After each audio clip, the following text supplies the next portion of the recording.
दयाल हरे। बोलो श्री राम जय सिया राम। बोलो श्री राम जय सिया राम। बोलो श्री राम जय जय राम। बोलो श्री राम जय सिया राम। बोलो श्री राम जय सिया राम। बोलो श्री राम जय सिया राम। बोलो श्री राम जय सिया राम। बोलिए श्री सीताराम जी महाराज की जय जयकार हो। बोलिए राधा रानी सरकार की जय जयकार हो। बोलिए गीता महारानी की जय जयकार हो। बोलिए श्री व्यास जी महाराज की जय जयकार हो। बोलिए श्री सतगुरुदेव भगवान की जय जयकार हो। बोलिए संत सुखरामदास जी महाराज की जय जयकार हो। बोलिए संत श्री प्रेमानंद जी महाराज की जय जयकार हो। परम पूज्य सुखरामदास जी महाराज गीता महारानी के 18वें अध्याय का 21वां श्लोक वर्णन करते हुए कहते हैं, 20वें श्लोक में सात्विकी ज्ञान का वर्णन किया है। अब राजसी ज्ञान का वर्णन करते हुए परम पूज्य सुखरामदास जी महाराज कहते हैं कि पृथक्त्वेन तु यज्ज्ञानम नाना भावानु पृथ्वीविधान वेत्तु सर्वेषु भूतेषु तज्ज्ञानम विद्धुराजसम। परंतु जो ज्ञान अर्थात जिस ज्ञान के द्वारा मनुष्य संपूर्ण प्राणियों में अलग अलग अनेक भावों को अलग अलग रूप से जानता है, उस ज्ञान को तुम राजसी ज्ञान समझो। परम पूज्य सुखरामदास जी बाबा कहते हैं कि प्रत्यक्षत्वेन तू यज्ञ ज्ञानम नाना भावान प्रत्यक्षध्वान, यानी राजस ज्ञान में राग की मुक्ता होती है। किसकी? राग की। हाँ, रजो रागात्मकम विद्धि। गीता महारानी के 14वें अध्याय का 7वां श्लोक कहता है, रजो रागात्मको विद्धि, यानी राग का यह नियम है। क्या नियम है? कि वह जिसमें आ जाता है, कौन? राग जिसमें आ जाता है उसमें किसी के प्रति आसक्ति प्रियता पैदा करा देता है और किसी के प्रति द्वेष पैदा करा देता है।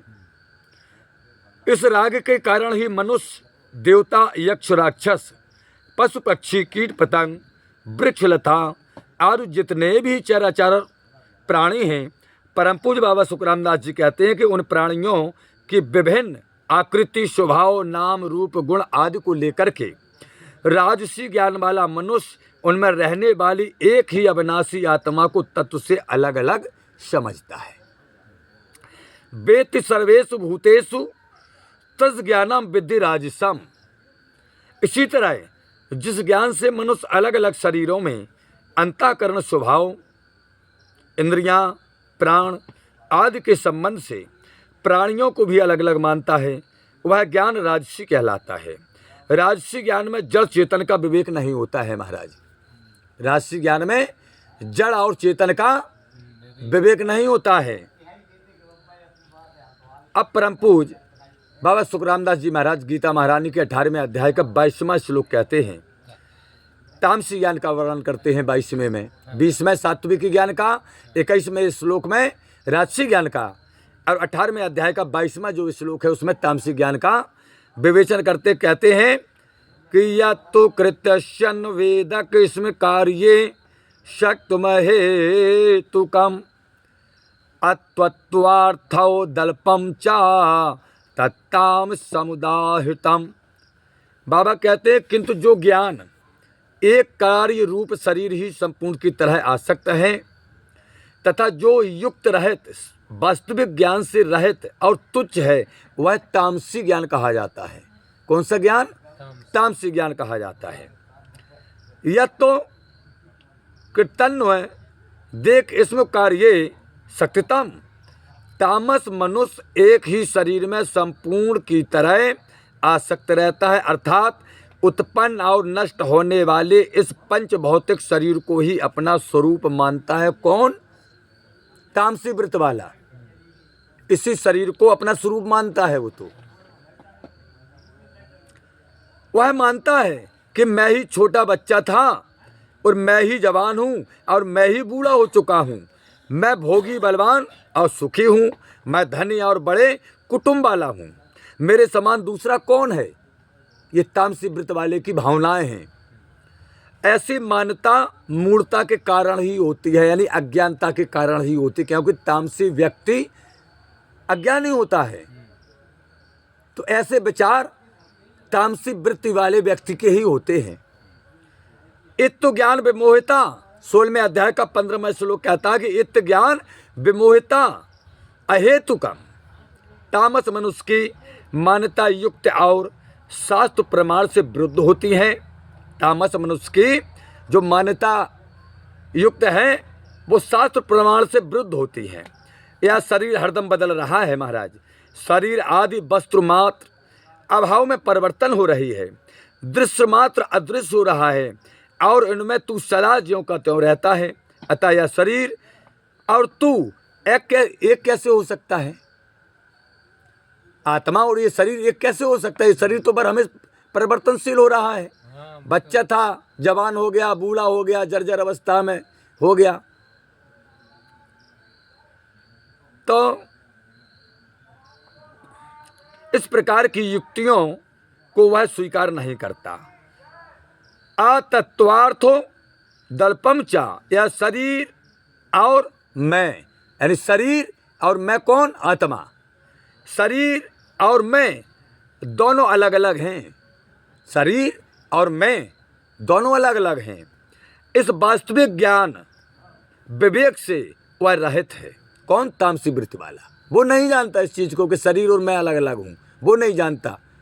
ये वास्तविक ज्ञान है, लेकिन वो नहीं जानता क्योंकि उसकी वृत्ति तामसी है। उसकी समझ अत्यंत तुच्छ है। तामसी वृत्ति वाले की अत्यंत तुच्छ है, अर्थात तुच्छता की प्राप्ति कराने वाली है। इसलिए उसको ज्ञान कहने में भगवान को संकोच हुआ है। कारण कि तामस पुरुष में मूढ़ता की प्रधानता होती है। जो तामसी पुरुष होता है उसमें अज्ञानता की प्रधानता ज़्यादा होती है, ज्ञान कम होता है। कारण कि मूढ़ता और ज्ञान का आपस में विरोध है। अज्ञानता और ज्ञान आपस में विरोध है। अतः भगवान ने ज्ञान शब्द न देकर के यत और तत् शब्द से ही काम चला दिया। हाँ, तत्ताम समुदाहृतम, यानी युक्त रहित अल्प और अत्यंत तुच्छ समझ को ही महत्व देना, ये तामस कहा गया है। किसको कहा गया? तामस।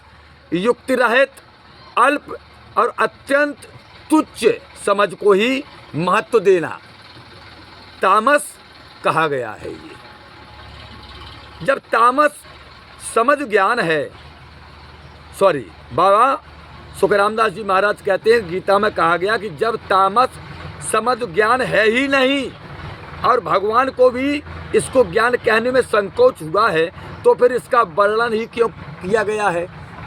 जब तामस ज्ञान ही नहीं है तो अब इसका विवरण क्यों कहा गया? और भगवान भी कह रहे हैं कि भाई हम इसको शब्द का नाम भी नहीं लेंगे। तो गीता महारानी कहती फिर इसका वर्णन क्यों किया गया है? तामस का कारण था कि भगवान ने 19वें श्लोक में ज्ञान के त्रिविध भेद कहने का उपक्रम किया था। भगवान ने कहा था कि 3 ज्ञान हैं, 3 भेद हैं। इसलिए सात्विक और राजस ज्ञान का वर्णन करने के बाद तामस समझ को भी कहने की जरूरत पड़ी भगवान को। तो 3 गुण हैं तो तीनों गुणों के अलग अलग ज्ञान होंगे। अब क्या हुआ महाराज? परम पूज्य बाबा सुखरामदास जी कहते हैं, गीता महारानी के 18वें अध्याय का 22वां श्लोक समाप्त करते हुए 23वां श्लोक में कहते हैं कि अब भगवान सात्विक कर्म का वर्णन करते हैं। सात्विक कर्म, जो सात्विक कर्म है, ये तो तीनों गुणों के उन्होंने ज्ञान बता दिए। तामसी ज्ञान, राजसी ज्ञान और तुम्हारा सात्विक ज्ञान।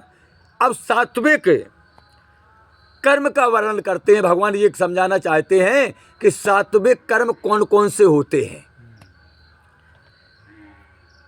भगवान कहते हैं नियताम संगो रहे तुम राग द्वेषता कृताम अफल प्रेप सुना कर्म हो या तसात्विक मुच्यते। भगवान कहते हैं जो कर्म शास्त्र विधि से नियत किया हुआ और कर्तव्य अभिमान से रहित हो तथा फलेच्छा रहित मनुष्य के द्वारा बिना राग द्वेष के किया हुआ हो वह सात्विक कहा जाता है। सात्विक कर्म वह कहा जाता है। कौन? जो कर्म शास्त्र विधि से नियत किया गया हो और कर्तव्य अभिमान से रहित हो तथा फल की इच्छा रहित मनुष्य के द्वारा बिना राग द्वेष के किया हुआ कर्म हो वह सात्विक कर्म कहलाता है। अब विवेचन करते हैं सुखराम दास जी महाराज इस श्लोक का। कहते हैं कि नियतम संग रहतम सात्विक मुच्यते। बाबा सुखराम दास जी कहते हैं कि जिस व्यक्ति के लिए वर्ण और आश्रम के अनुसार जिस परिस्थिति में और जिस समय शास्त्रों ने जैसा करने के लिए कहा है उसके लिए वह कर्म नियत हो जाता है। तुम्हारी जैसी जीवन में कई घटनाएं घटती हैं, जीवन में कई मोड़ आते हैं हमारे जीवन में, तो जिस मोड़ पर हम खड़े हैं उस मोड़ पर भी तुम्हारा कर्म सामने आता है कि अब तुमको किस रास्ता धरना है, कौन सा कर्म करना है। तो जो शास्त्र बता रहे हैं आपको उसके हिसाब से तुम्हें चलना है। जैसे कि किसी के एक पुत्र पैदा हो गया, ठीक, और उसकी पत्नी गुजर गई। अब यहाँ पर वह एक मोड़ पर खड़ा हो गया उसका जीवन। अब भगवान यह समझाना चाहते हैं कि इस मोड़ पर उसे क्या निर्णय लेना चाहिए आगे के कर्म के लिए, और कौन सा निर्णय लेना चाहिए जो शास्त्रों ने बताया है।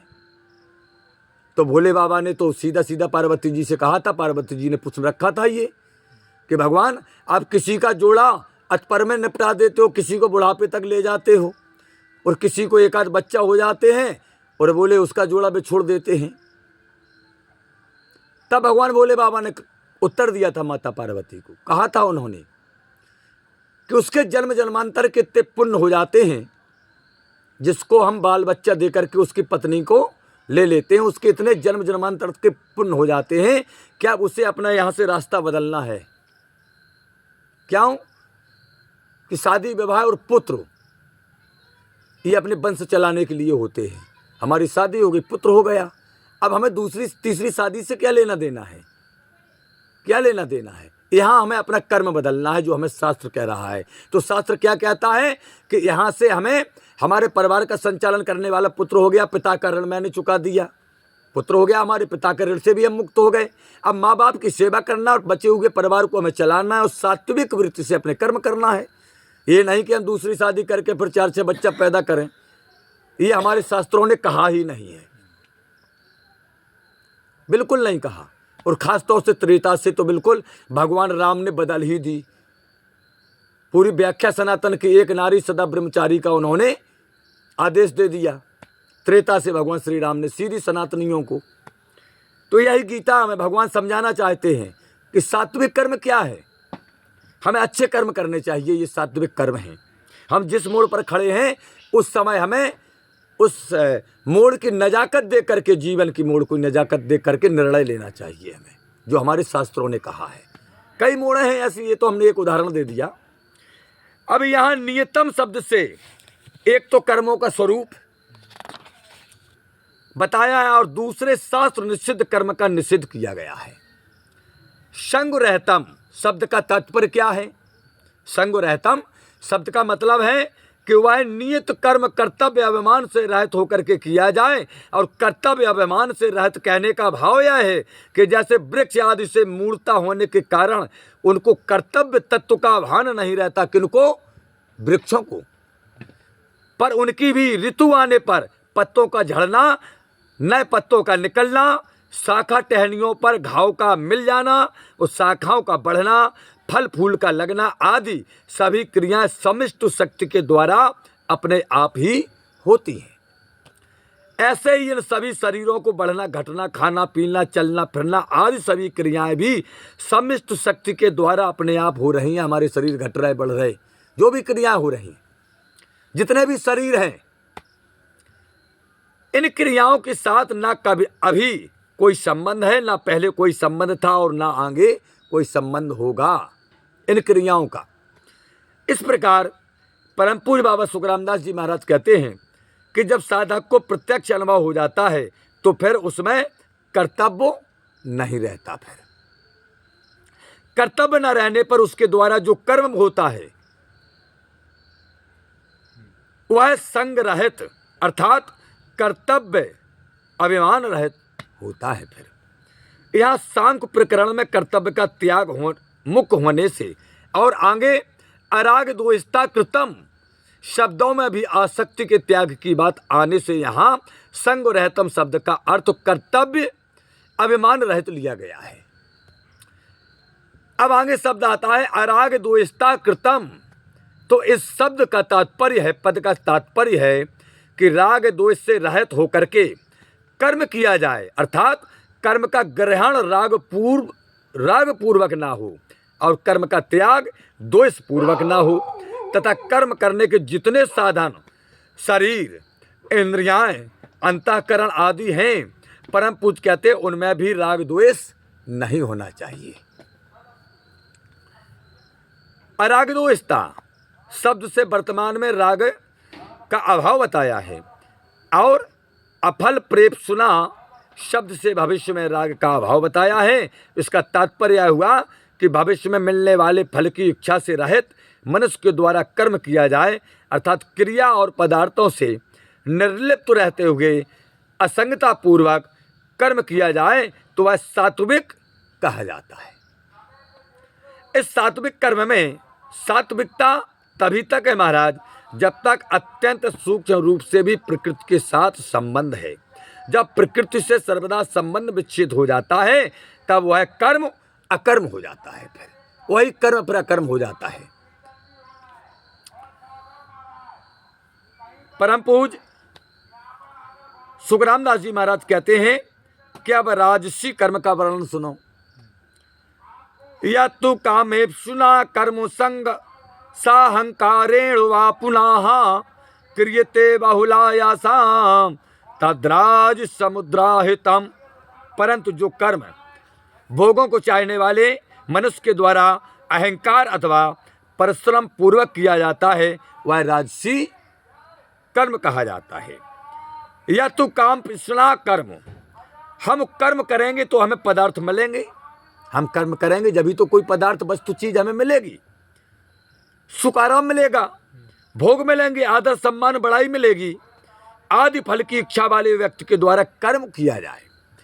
अब साहंकारेण लोगों के सामने कर्म करने से लोग देखते हैं और वाह वाह करते हैं, जो अभिमान आता है, और जहाँ लोग सामने नहीं होते वहाँ एकांत में कर्म करने से दूसरों की अपेक्षा अपने विलक्षणता विशेषता देख करके अभिमान आता है। जैसे दूसरे आदमी हमारी तरह सुचारू रूप से सांगोपांग कार्य नहीं कर सकते, ऐसा लगता है कि जो कार्य हम कर लेते सुचारू रूप से वो बाबा जी नहीं कर पाएंगे। हमारे में काम करने की जो योग्यता, विद्यता, चतुरता आदि है वह हर एक आदमी में नहीं है, ऐसा अपने आप में विचार करते लगता है। हम जो भी काम करते हैं उसको बहुत ही ईमानदारी से और जल्दी करते हैं, बकाया बाबा जी करते हैं तो देर में करते और बेईमानी से करते हैं, ऐसा भाव आदि आदि। इस प्रकार अहंकार पूर्वक किया गया कर्म राजसी कहलाता है। वह पुनः आगे भविष्य में मिलने वाले फल को लेकर के फलेच्छा पूर्वक कर्म किया जाए अथवा वर्तमान में अपनी विशेषता को लेकर के अहंकार पूर्वक कर्म किया जाए तो इन दोनों भावों में से एक भाव होने पर भी वह कर्म राजसी हो जाता है। जो दो भाव हैं इनमें एक ही अगर तुम्हारे अंदर कोनो भाव से तुमने काम कर दिया तो वह राजसी कर्म कहला गया। यह बताने के लिए यहाँ पर वह पुनः शब्द आए हैं। इसका मतलब क्या हुआ कि फलेच्छा और अहंकार, फलेच्छा और अहंकार इन दोनों में से जब एक भाव होने पर भी कर्म राजसी हो जाता है, तब दोनों भाव होने पर वह कर्म राजसी हो ही जाएगा। जब एक भाव से राजसी हो रहा हो तो दो है भाव तुम्हारे अंदर, तो राजसी तो हो ही जाएगा। बाबा सुखरामदास जी महाराज कहते हैं, क्रियते बहुलायासम, कर्म करते समय हर एक व्यक्ति के शरीर में परिश्रम तो होता ही है। हम कोई भी कार्य करते हैं, कर्म करते हैं तो मेहनत तो होती है, पर जिस व्यक्ति में शरीर के सुख आराम की इच्छा मुख्य होती है, उसको कर्म करते समय शरीर में ज्यादा परिश्रम मालूम देता है। किस व्यक्ति को सबसे परिश्रम समझ में आता है कार्य में? जिसकी इच्छा यह होती है कि इस कार्य से हमें सुख मिलेगा, उसको ज्यादा परिश्रम समझ में आएगा। परम पूज्य कहते हैं, जिस व्यक्ति में कर्म फल की इच्छा तो मुख्य है, पर शारीरिक सुख आराम की इच्छा मुख्य नहीं है। बोले कर्म फल की इच्छा है तो मुख्य है, लेकिन कर्म शारीरिक सुख आराम की इच्छा मुख्य नहीं है। बोले अर्थात सुख आराम लेने की स्वाभाविक ही प्रकृति नहीं है, उसको कर्म करते हुए भी शरीर में परिश्रम नहीं मालूम देता। कारण कि भीतर में भोगों और संग्रह की जोरदार कामना होने से उसकी वृत्ति कामना पूर्ति की तरफ ही लगी रहती है, शरीर की तरफ नहीं। उसका मतलब यह है कि शरीर के सुख आराम की मुख्यता होने से फल की इच्छा की अवहेलना हो जाती है, और फल की इच्छा की मुख्यता होने से शरीर के सुख आराम की अवहेलना हो जाती है। लोगों के सामने कर्म करते समय अहंकार जन सुख की खुराक मिलने से और शरीर के सुख आराम की मुख्यता न होने से राजसी मनुष्य को कर्म करने में परिश्रम नहीं मालूम देता, परंतु एकांत में कर्म करते समय अहंकार जन सुख की खुराक न मिलने से और शरीर के सुख आराम की मुक्ता होने से राजसी मनुष्य को कर्म करने में ज्यादा परिश्रम मालूम देता है। बाबा कहते हैं कि तद्राज समदाहृतम, ऐसे फल की इच्छा वाले मनुष्य के द्वारा अहंकार और परिश्रम पूर्वक किया हुआ जो कर्म है वह राजसी कर्म कहा गया है। अब तामसी कर्म का वर्णन करते हैं 25वें श्लोक में 18वें अध्याय के। अनुबंधम क्षयम हिंसा मनवेक्षम चा पौरुषम मोहादारभ्यते कर्म यत्ताम समुच्यते।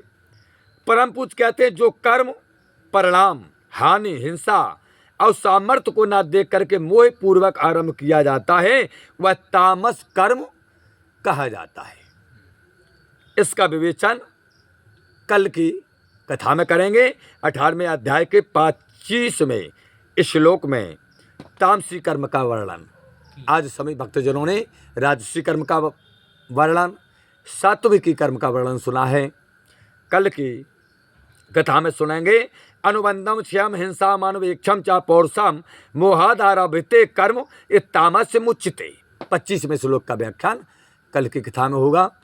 हे प्रभु आनंददाता ज्ञान हमको दीजिए, शेर गुसारे दुर्गुणों से दूर हमको कीजिए, लीजिए हमको शरण में हम सदाचारी बने, ब्रह्मचारी धर्म रक्षक वीर वृत्तधारी बने। यह कार्य जो मैंने उठाया आप हे के आंसू से, ऐसे कृपा हो नाथ की जो पूर्ण हो वे दास सुखी, दीनानाथ अनाथ का भला मिला संयोग, यदि आप तारू नहीं तो हंसी करेंगे लोग। लखन सिया रामचंद्र शंकर हरि ओम। जय जय सिया राम, जय जय हनुमान हरि की जय जयकार हो। बोलिए गीता महारानी की जय जयकार हो।